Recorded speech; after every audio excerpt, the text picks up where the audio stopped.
누군가가 다가오면 이유 없이 멀어지고 싶어집니다. 관계가 깊어질 것 같으면 갑자기 바빠집니다. 연락이 끊겼다가 상대가 포기할 것 같으면 다시 연락합니다.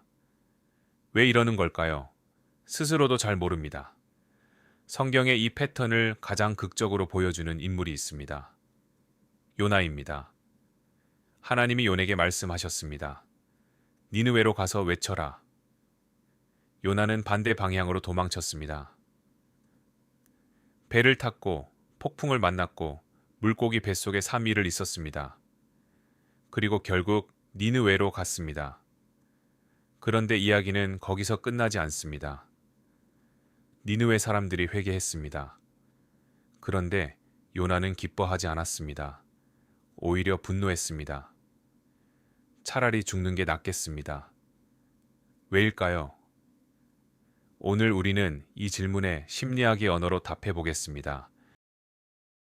이 편에서 에인스워스의 세 가지 유형을 살펴봤습니다. 그중 회피형. 이 아이들은 엄마가 나가도 울지 않았습니다. 돌아와도 반기지 않았습니다. 혼자 잘 노는 것처럼 보였습니다. 그런데 심박수는 굉장히 높았습니다. 겉으로는 괜찮은 척, 안에서는 극도로 긴장. 이것은 단순한 성격이 아닙니다. 울어도 무시당한 아이는 결국 배웁니다. 필요를 표현하면 더 아프다. 그래서 선택합니다. 감정을 끄는 것. 현대 애착이론은 이것을 비활성화 전략이라고 부릅니다. 필요하다는 감각 자체를 차단합니다. 가까워지고 싶다는 욕구를 억누릅니다. 이것이 반복되면 친밀함 자체가 위협으로 느껴지게 됩니다. 관계가 깊어질수록 불편해집니다. 상대가 다가올수록 물러나고 싶습니다. 여기에 중요한 역설이 있습니다. 회피형은 관계를 원하지 않는 것이 아닙니다. 관계를 원하지만 가까워지는 것이 두렵습니다. 정확히는 가까워졌다가 거부당하는 것이 두렵습니다. 그래서 먼저 거리를 둡니다. 거부당하기 전에 스스로 멀어지는 것. 이것이 회피형의 내적 작동 모델입니다. 가까이 가면 결국 상처받는다. 혼자가 더 안전하다. 그리고 이 작동 모델은 어른이 된 후에도 관계에서 자동으로 작동합니다. 이 편에서 요나에 대해 이렇게 말했습니다. 요나는 하나님의 마음을 알면서도 그 마음에 가까이 가는 것을 거부했다. 오늘은 그 안으로 더 들어가 보겠습니다. 요나서 4장을 보면 요나는 직접 고백합니다. 저는 처음부터 알았습니다. 하나님께서 은혜로우시고 자비로우신 것을. 그래서 처음부터 도망쳤습니다. 이것은 대단히 이상한 고백입니다. 하나님이 나쁜 분이어서 도망친 것이 아닙니다. 하나님이 좋은 분인 줄 알면서도 도망쳤습니다. 여기서 한 가지를 더 봐야 합니다. 니느웨는 요나에게 단순한 이방 도시가 아니었습니다. 이스라엘을 위협하던 적대국이었습니다. 그 증오는 오래되고 단단한 것이었습니다. 요나가 쌓아온 벽과 같은 것이었습니다.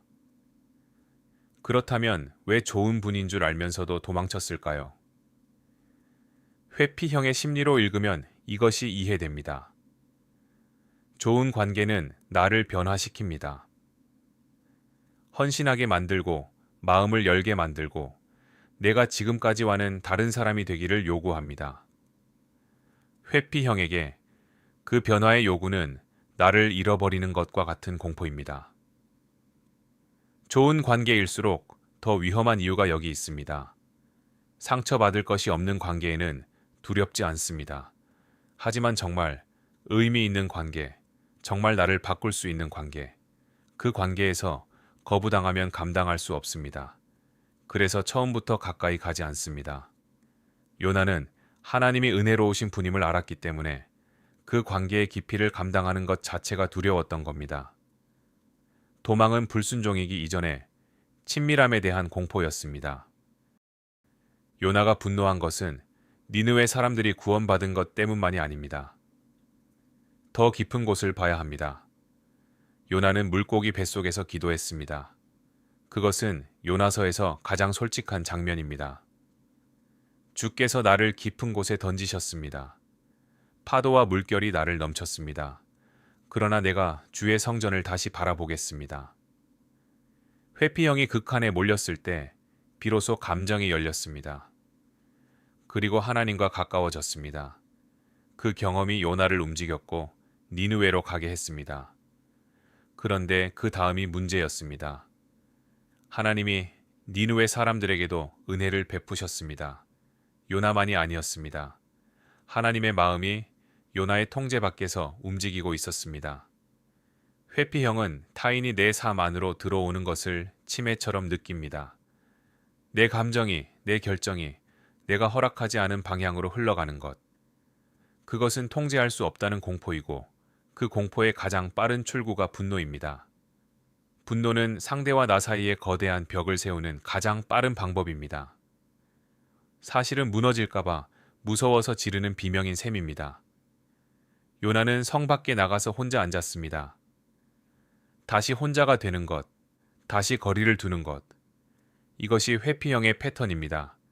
가까워질수록 무너질 것 같고 무너지지 않으려면 다시 멀어져야 합니다.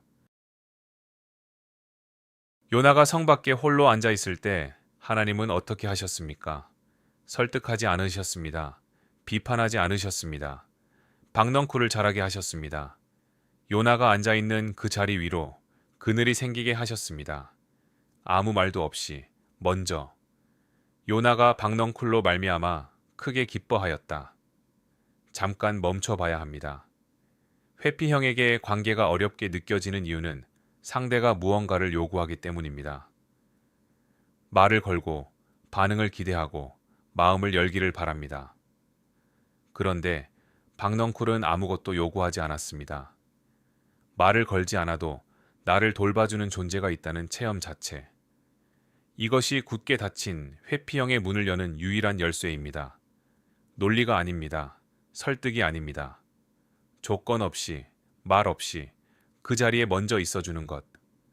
그리고 하나님은 다음 날 박넝쿨을 거두십니다. 요나는 다시 분노합니다.